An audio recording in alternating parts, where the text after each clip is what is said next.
They called it progress.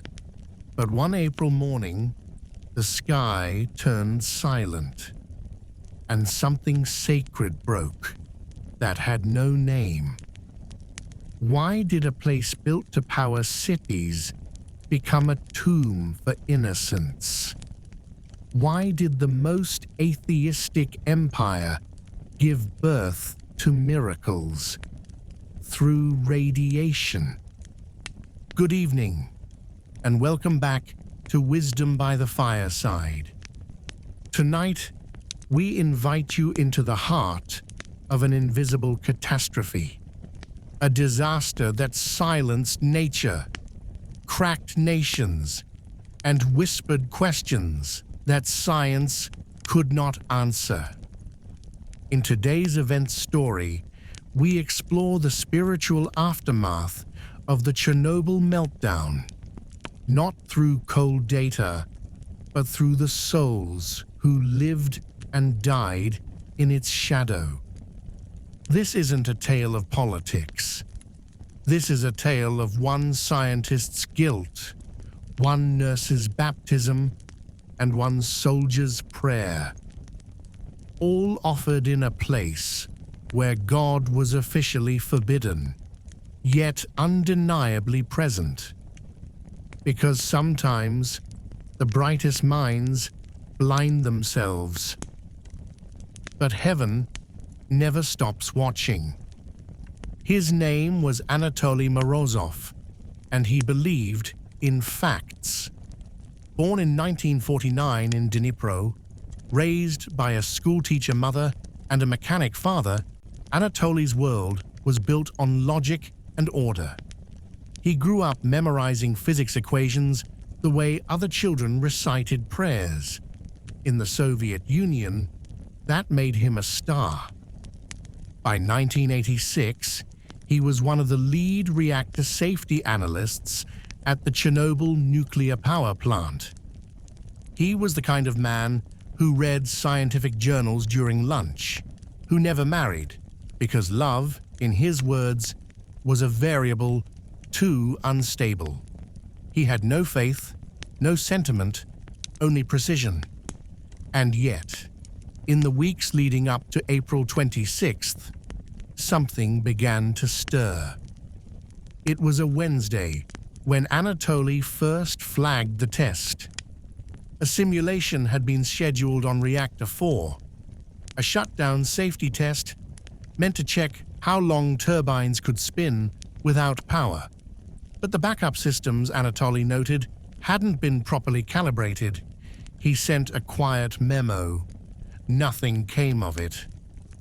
"You worry too much," his superior muttered. "We are not in a monastery. We are in a plant." But Anatoly couldn't shake the feeling. He stayed up nights, rechecking formulas, tracing power curves. Something didn't feel right. He didn't know then, but God was already 3 steps ahead. At 1:23 a.m. on April 26th, Reactor 4 exploded. The blast was described as a roar that didn't echo. Windows shattered, graphite fire leapt to the sky, and a wave of radiation burst like a silent scream. Anatoly wasn't on the control floor when it happened. He was in the monitoring lab, 1 floor below. The ceiling cracked above him. Alarms went off. Then, silence. He ran upstairs. The control room was chaos, red lights, confused engineers, some vomiting from the immediate radiation hit. One technician stared at the blown panel, muttering, "It's impossible. The reactor core can't be gone." But it was. And in that moment, Anatoly dropped to his knees. He didn't pray, not with words, but in the silence. He wept, because deep inside, he knew. His warnings were too quiet, and now, so was everything else. Across town, Larisa Petrenko, a 29-year-old nurse, awoke to the sound of sirens. Her husband, a firefighter, had already left, called in to respond to what they thought was a minor fire. By 3 a.m., Larissa was inside hospital number 6 in Pripyat, the town closest to the plant. She was told to expect burn victims. She prepared gauze, IV fluids, morphine. What came through the doors was something else entirely. The first man collapsed on the tile. His skin glowed red, but he was cold to touch. The second shook uncontrollably, unable to form words. The third, her husband, could no longer see. And the stench, not smoke, not flesh, something electric, something unnatural, something that made her tremble inside. Larisa worked for 48 hours straight. By Sunday morning, 12 of her patients were children, sons and daughters of workers exposed during the evacuation delay, and one by one, they began to fade. She found herself beside the bed of a 7-year-old boy. No name tag, no ID, just wide, unblinking eyes. His skin was blotched, his mouth dry.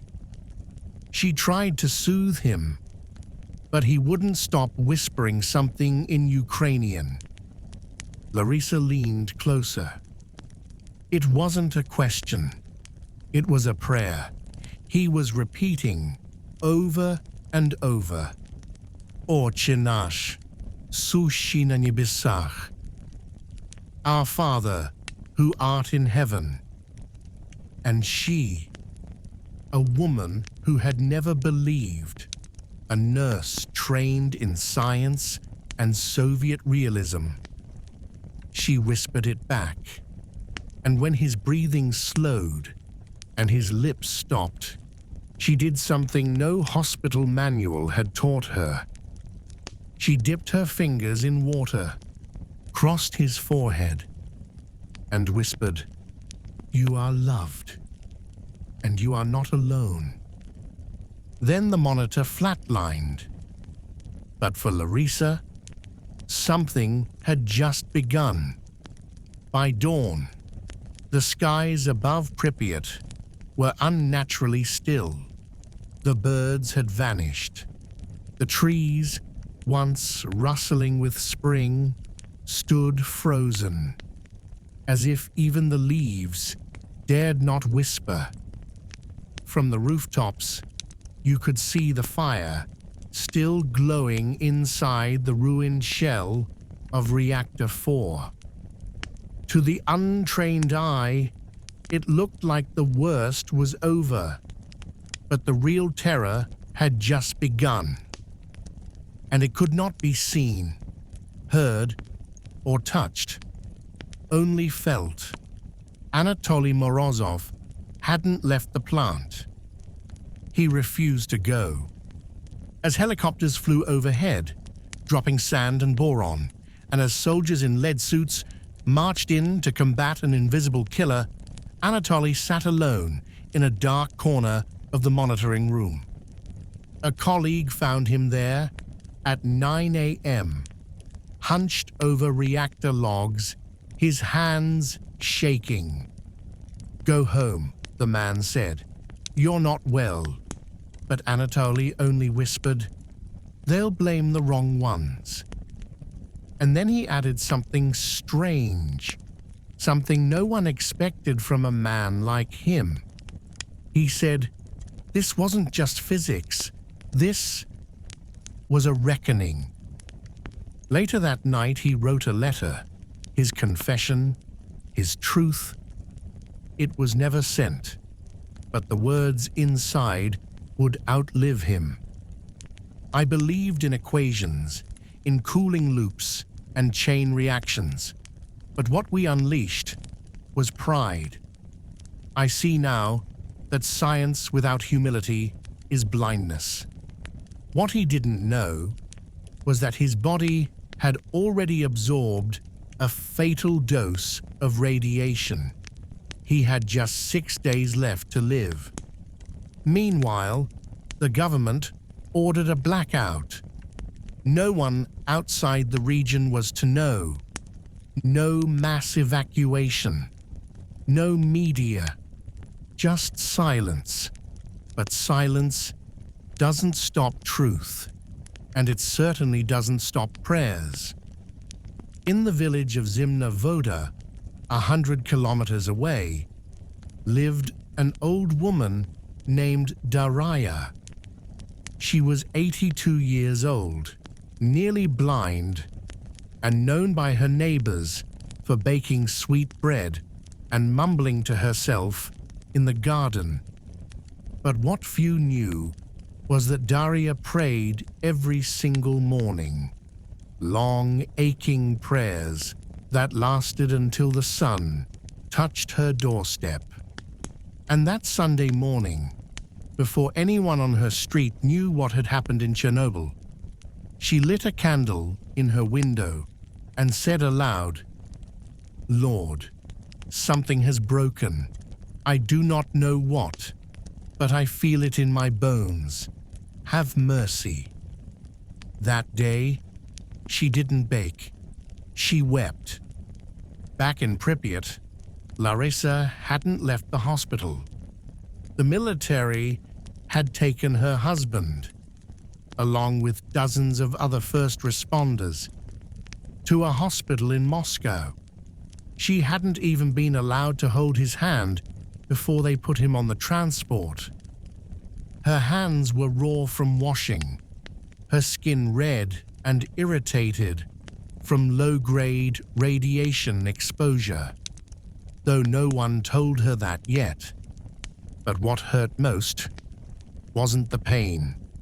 It was that she could still hear the prayer of the little boy. "Our Father, who art in heaven." It echoed in her ears like a warning, or maybe a promise. She started asking around, quietly, among the other nurses. "Did you hear him?" she asked one. "The boy who was praying?" The nurse shook her head.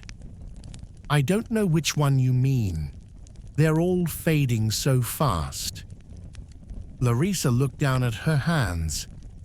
Maybe we shouldn't let them go without a prayer." The nurse frowned. "This is a Soviet hospital, Larissa." But Larissa was already writing something on the back of a medicine box. It was the Lord's Prayer, scribbled phonetically in Ukrainian for the others to follow. And that night, she gathered 2 nurses and a janitor. In the hallway where the lights flickered, beside a metal cart and a row of folding chairs, they whispered their first prayer together. Not loudly, not perfectly. But heaven doesn't care about volume, only sincerity. And on the other side of the disaster, in the belly of the restricted zone, stood Private Viktor Savchenko. He was 19 years old, skinny, shy, raised by a widowed mother and a stern grandmother who taught him to pray in secret. Victor had volunteered for the clean-up brigade because they offered double rations and the promise of early discharge. But no one told him what he'd see. His first task was simple: climb a roof and shovel radioactive graphite off the edge. "You have 90 seconds, they told him. 90 seconds, he whispered, to live or die. He climbed. The roof was steaming, The metal burned through his boots, and as he began shoveling, sweat pouring from his face, he whispered what his grandmother once taught him. Even if I walk through the valley of the shadow of death. When his timer beeped, he stumbled back down the ladder, and as he took off his lead vest, vomiting into the grass, he said only one word to his commanding officer. "Why?" The officer shrugged, but the real answer was written in Victor's eyes. An answer no bullet, no tank, no ideology could silence, because someone has to stand between death and the rest of us. What none of them knew was that the air would remain poisoned for decades, that the soil would carry the memory longer than the records, but also that their stories would echo quietly, faithfully, because radiation may be invisible, but grace is too. The evacuation came too late. By the time Soviet officials ordered Pripyat to clear out, nearly 36 hours had passed since the explosion. Children had played in the fallout. Families had hosted weddings. Fishermen stood along the riverbank as radiation danced through the mist. And then, without warning, buses began to appear. Over 1,200 vehicles lined the streets. Soldiers banged on doors. No explanations, no details, just orders. Take only what you need. You'll be back in 3 days. 3 days. But no one ever came back. Larissa stood at the window of the hospital, watching the buses fill. She had refused evacuation. Her patients couldn't move. Some had burns too deep. Others were simply too young. She was told she had an hour to choose. Go now and save herself, or stay and lose everything. But her mind wasn't on herself. It was on Irina, a 5-year-old girl whose hair had already begun to fall out. Irina had whispered to Larissa the night before, "Will my mama find me in heaven?" Larissa didn't answer. She just held her hand. Now, with the engines rumbling outside, Larissa turned from the window and stayed. Across the city, Anatoly Morozov collapsed. He had been vomiting for hours. His gums bled. His skin blistered. Doctors placed him in isolation. They listed his condition as radiation poisoning, acute. But in his final moments, he made one request: "Let me speak with a priest." The nurse frowned. "There are no priests here." But Anatoly shook his head, eyes glassy. "Then tell someone, anyone, that I was wrong, that science without humility is ruin, that I knew, that I tried." Those were his last words.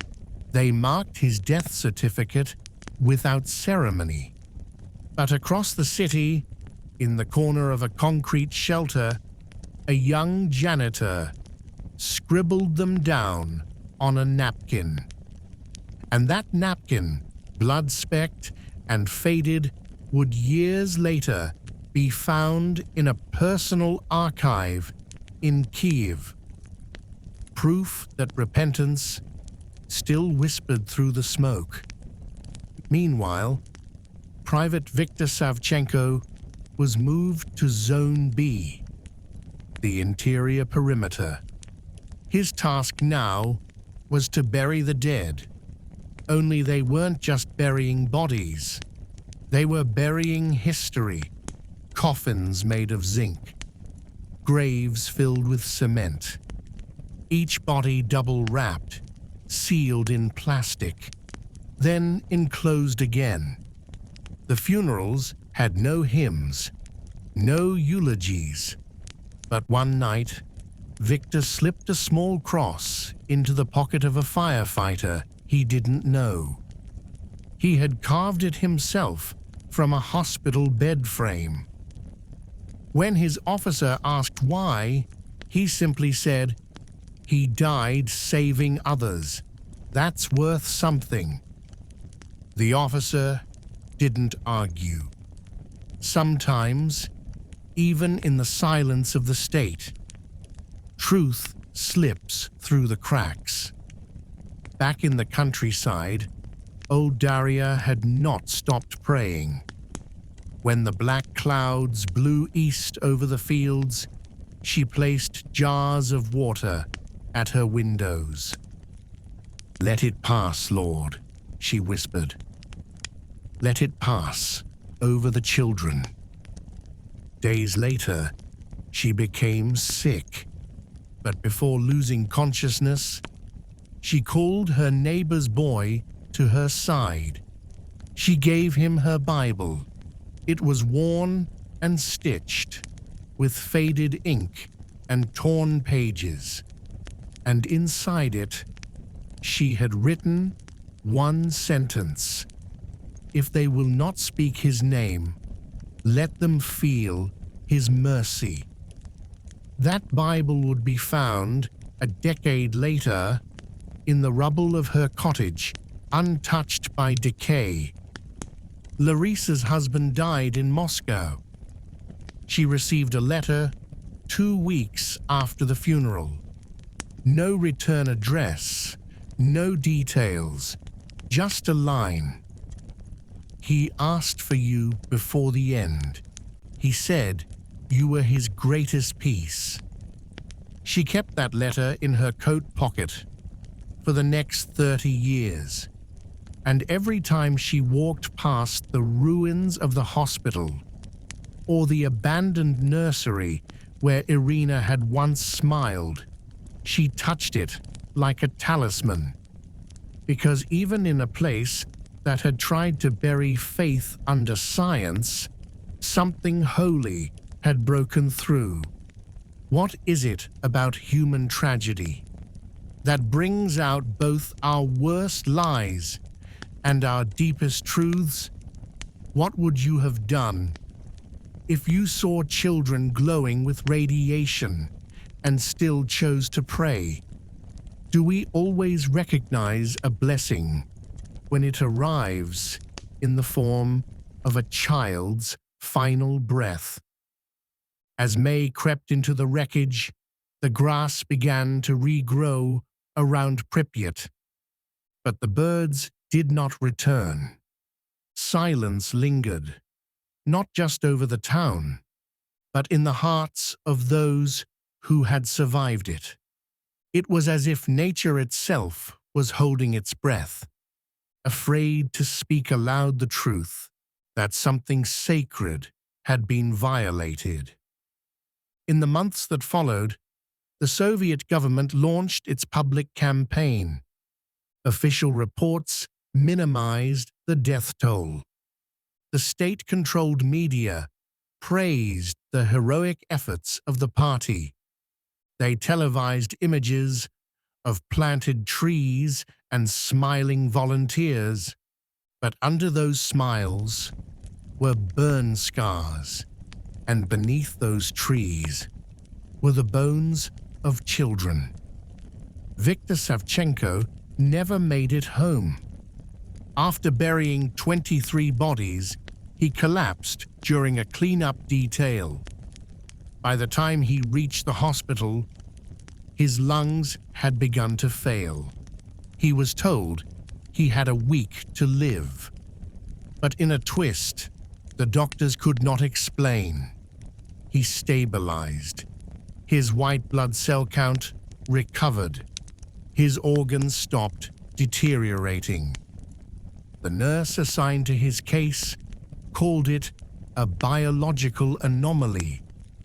But Victor had a different explanation. He said, "My babushka prayed for me every morning of my life. Maybe it finally caught up. He survived, though he would never again be able to run. And his skin bore marks that glowed faintly under UV light for years. But he lived, and he never stopped telling people that the roof didn't kill him. It humbled him. And far away, in a quiet home in Belarus, a woman named Elena received a strange letter. It was unsigned, no return address. Inside was a photo, blurry but unmistakable, a picture of her daughter taken in the hospital hallway, eyes closed, cross on her forehead. She dropped to her knees and wept. You see, Elena had sent her daughter, Irina, to stay with relatives in Pripyat just for the weekend. She never forgave herself. But that photo, proof that someone had prayed for her little girl, was the only comfort she'd held on to for the rest of her life. And in her last days, she passed it to her son and said, "Find out who did this and thank them." Larissa never remarried. She left the hospital weeks after the last patient passed and moved to Lviv, where she opened a small clinic. But she never forgot. Her left hand trembled for the rest of her life, a neurological echo of mild exposure. Every child she treated reminded her of Irina, and every bandage she wrapped, she whispered the same silent prayer. "You are not alone. You are not forgotten." Years later, a documentary team tracked her down. They asked her if she regretted staying. She looked out the window and said, "God was there, in the screams, in the silence, in that little boy's voice. I don't regret it. I just wish I'd known his name sooner." And then there was Anatoly's letter. For years, it remained buried in the archives. Until in 1991, after the collapse of the Soviet Union, a journalist found it folded inside an old incident file. He published it anonymously in a Kyiv paper. And one sentence stunned the country. "I thought the world ran on uranium, but now I see it runs on grace."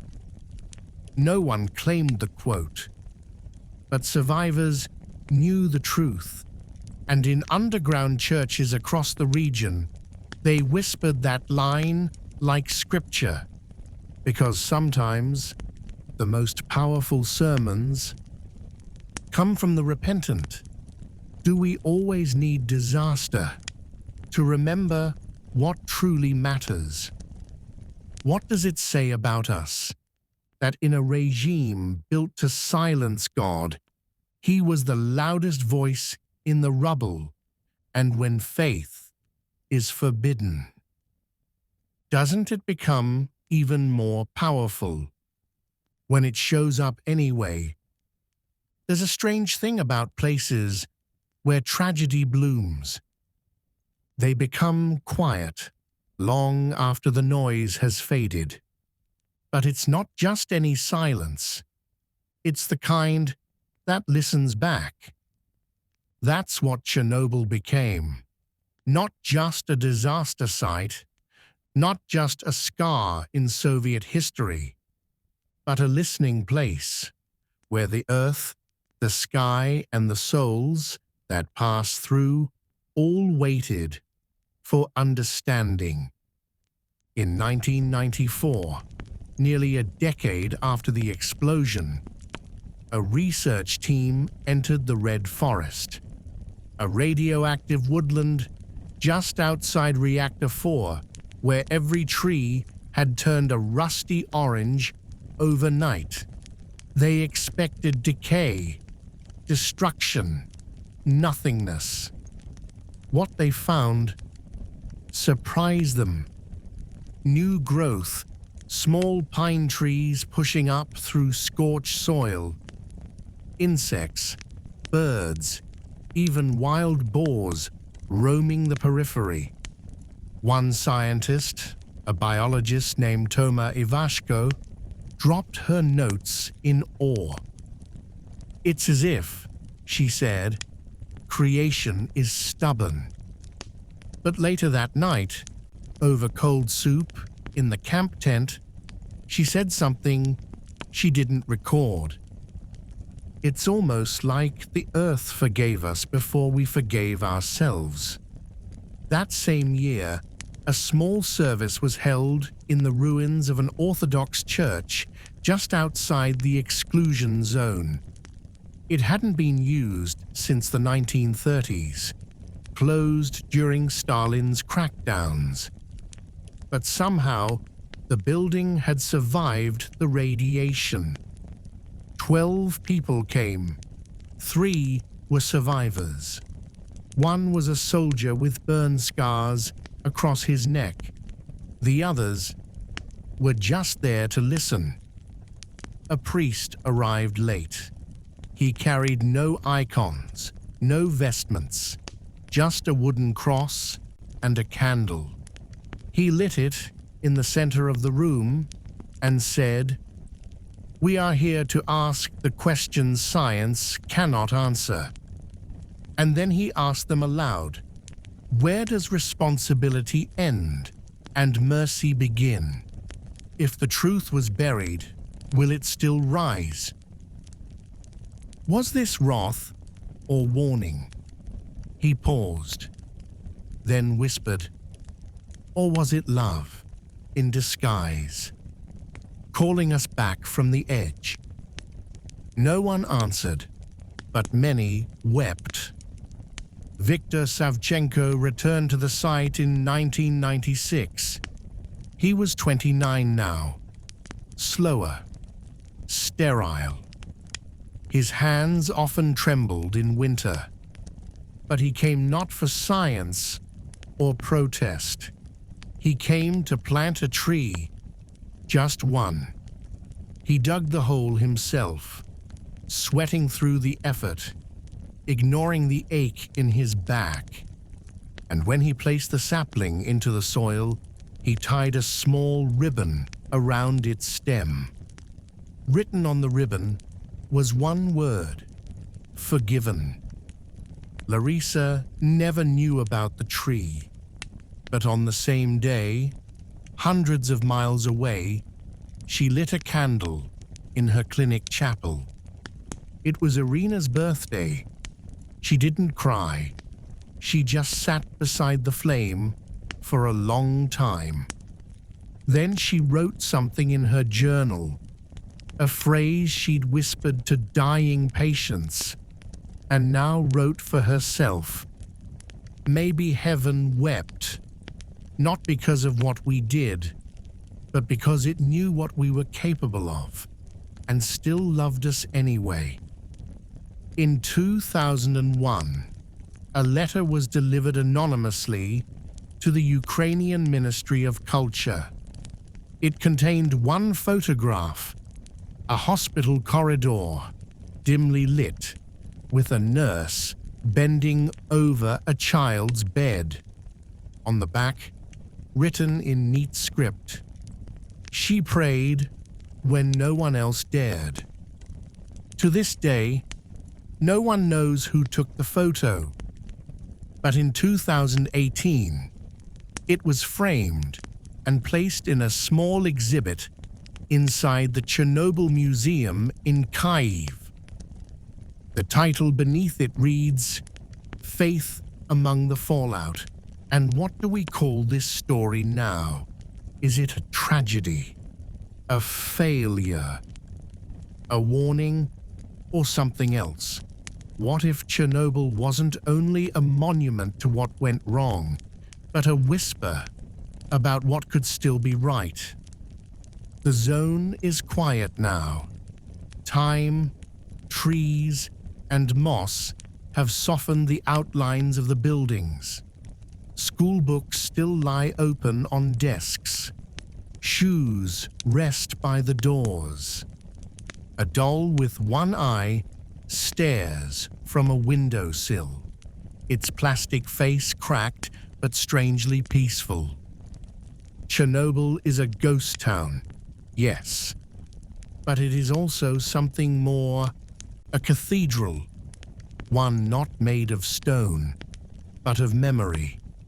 And every broken window, every silent corridor, every ivy-covered sign is a kind of stained glass, not to glorify what was, but to illuminate what remains. In 2006, the 20th anniversary of the disaster arrived. Ukraine was no longer part of the Soviet Union. The truth had started to emerge, bit by bit, testimony by testimony. But the spiritual story, that remained mostly untold, until a woman named Natalia, an artist from Lviv, painted something that stunned the nation. It was a canvas 4 feet wide, done in black, red, and silver. At its center stood a nuclear reactor, glowing. Above it hovered a faint image of the Virgin Mary, arms outstretched, weeping.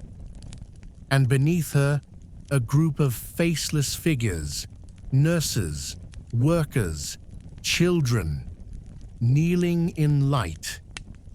She called it "The Day Heaven Wept for Science."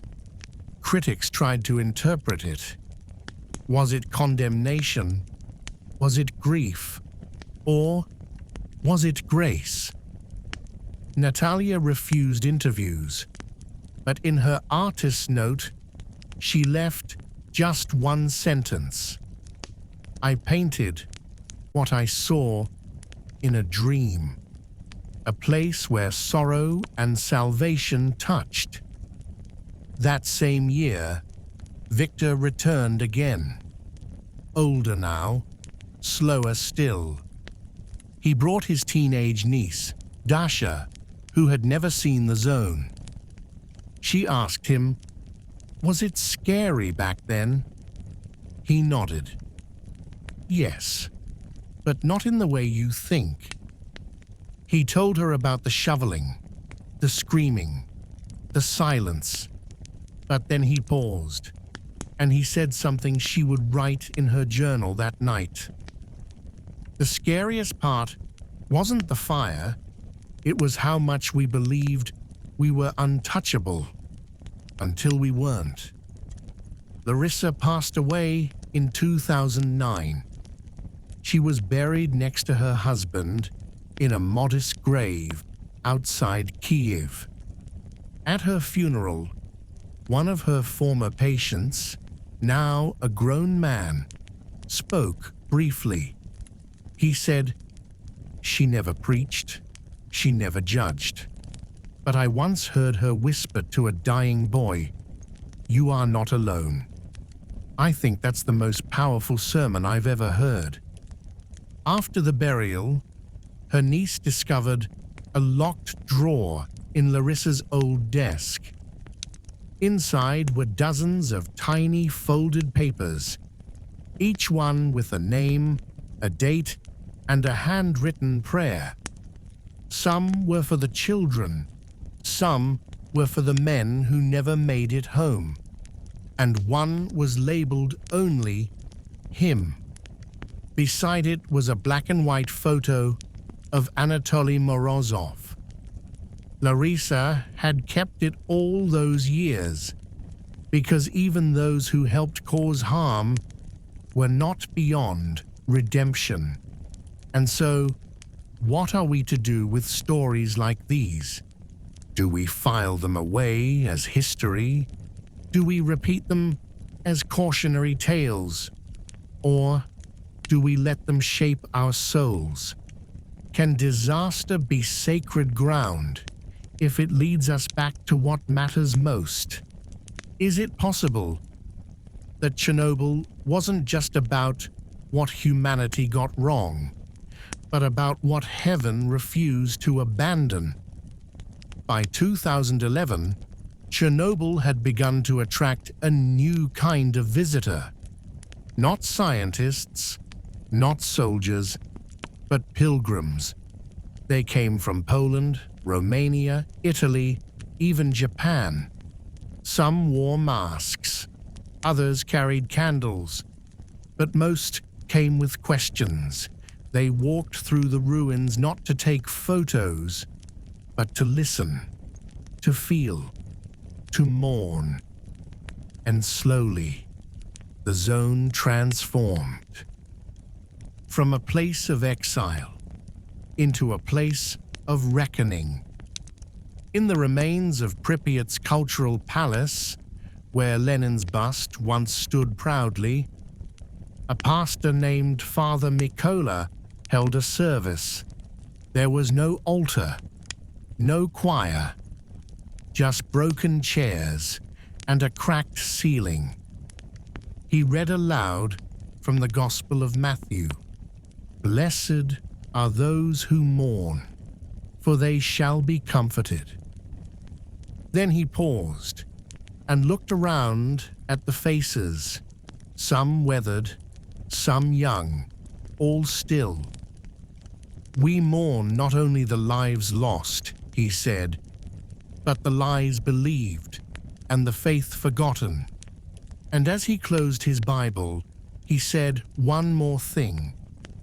Chernobyl was not the end. It was the beginning of a deeper question. What happens when we remove God from the equation?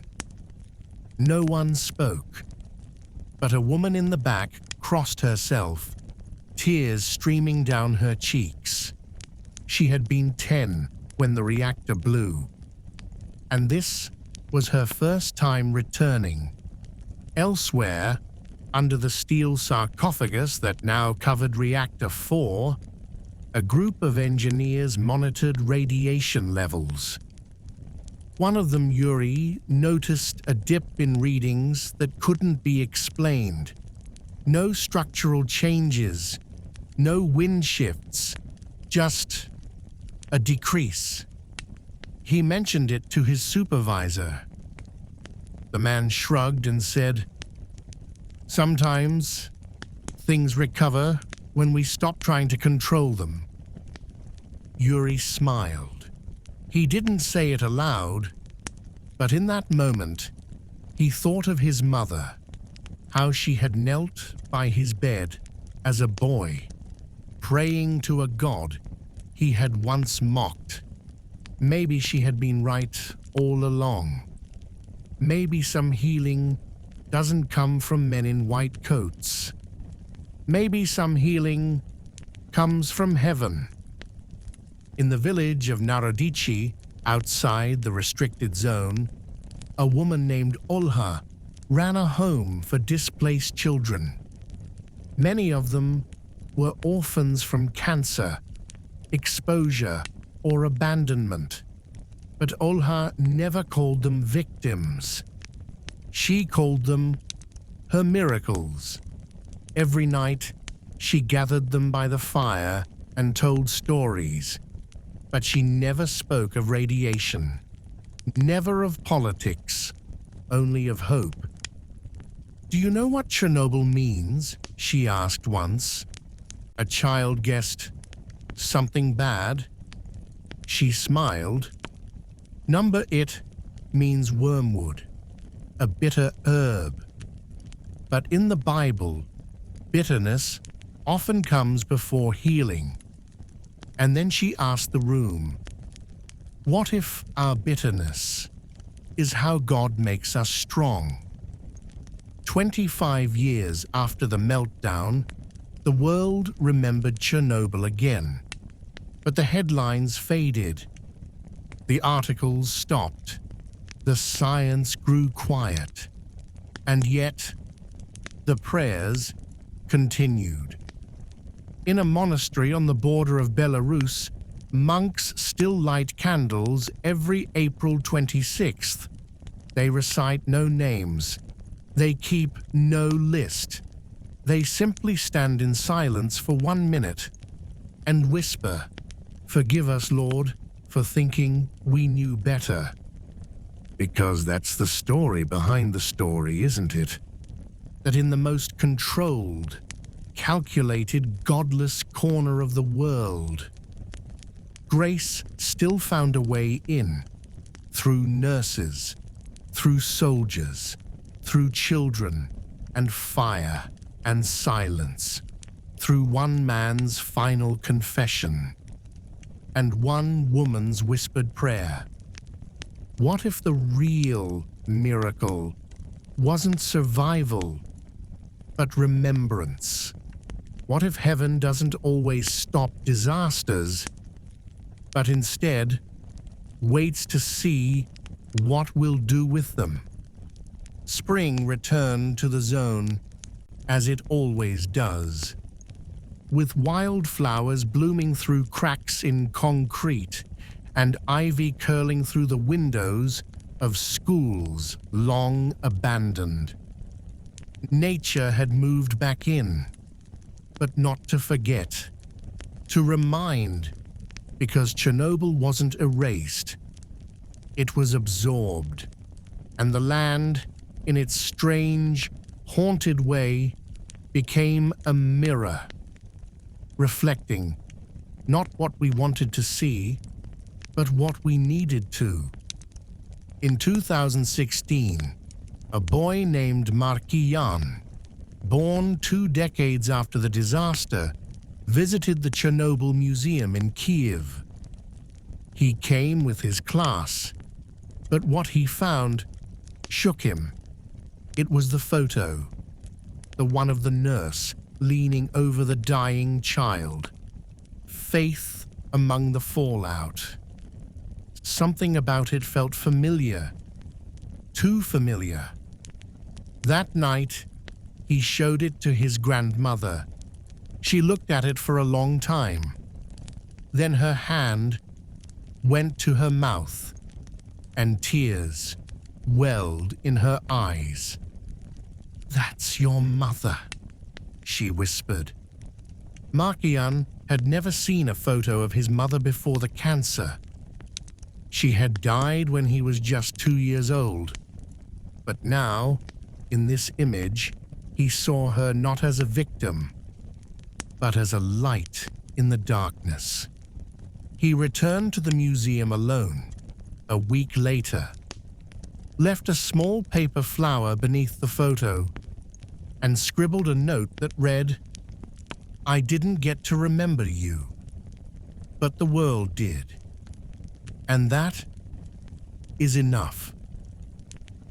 Viktor Savchenko died in 2019, quietly, peacefully, in his sleep. He had lived over 30 years longer than anyone expected. His niece, Dasha, found a wooden box in his closet after the funeral. Inside were 3 things: the cross he carved from the hospital bed frame, a photo of Reactor 4 before the explosion, and a page torn from the Psalms. "Though the mountains be shaken and the hills be removed, yet my unfailing love for you will not be shaken." She later had that verse engraved on his headstone, because to her, Her uncle wasn't just a survivor. He was a testimony, proof that God can grow a garden in the ashes. In 2021, the global pandemic struck the world, and suddenly, silence returned to cities. Masks covered mouths. Hospitals filled again. People began to ask the same questions. They asked in 1986, what matters? Who matters? Are we really in control? And from somewhere in the archives, a journalist republished Anatoly Morozov's letter. It went viral. That same line that had once been buried now appeared on social media, posters, and church walls. I thought the world ran on uranium, but now I see. It runs on grace. And in April of 2022, on the anniversary of the explosion, a small group returned to the zone for a sunrise vigil. Among them was a young man named Ivan, whose parents had been resettled from the area before he was born. He brought with him a recording, his mother's voice from an old cassette tape, praying the Lord's Prayer in Ukrainian. He played it as the sun rose. No one spoke. No one moved.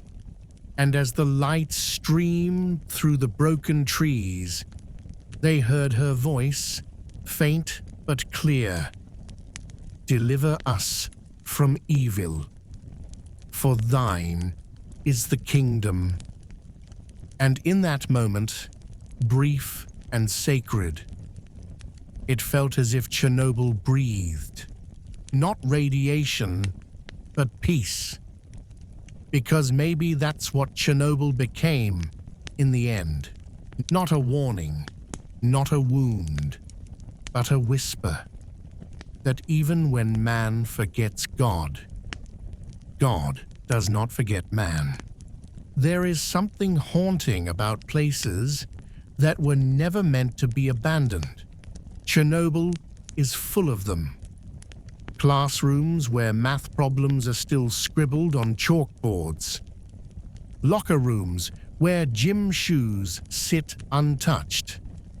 A Ferris wheel that never carried a single child, frozen in place, rusted, and reaching toward a sky that once betrayed the people beneath it. And yet, in these ruins, something holy lingers, not because they are sacred in structure, but because of what happened in them and who refused to let the light go out. In 2023, a filmmaker named Artem Bilus released a short documentary called Whispers from the Zone. It wasn't about the reactor. It wasn't about Soviet negligence. It was about the nurses, the soldiers, the mothers who never got answers, and the grandmothers who prayed anyway. In one scene, he interviews a woman in her 70s, sitting by a candlelit icon. She says, "They told us the state would save us, but it was faith that kept us breathing." The film shocked the public, not because of what it revealed, but because of what it reminded us, that when the noise of the world fades, what echoes back is the soul. That same year, Larissa's clinic was reopened, restored as a community center, and on one of its inner walls, they unveiled a mural. It was subtle, software painted in firelight tones. It showed a nurse standing between two beds, her hands clasped in prayer.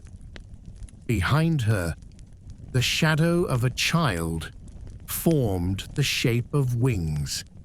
At the bottom, the words, "You are not alone. You are not forgotten."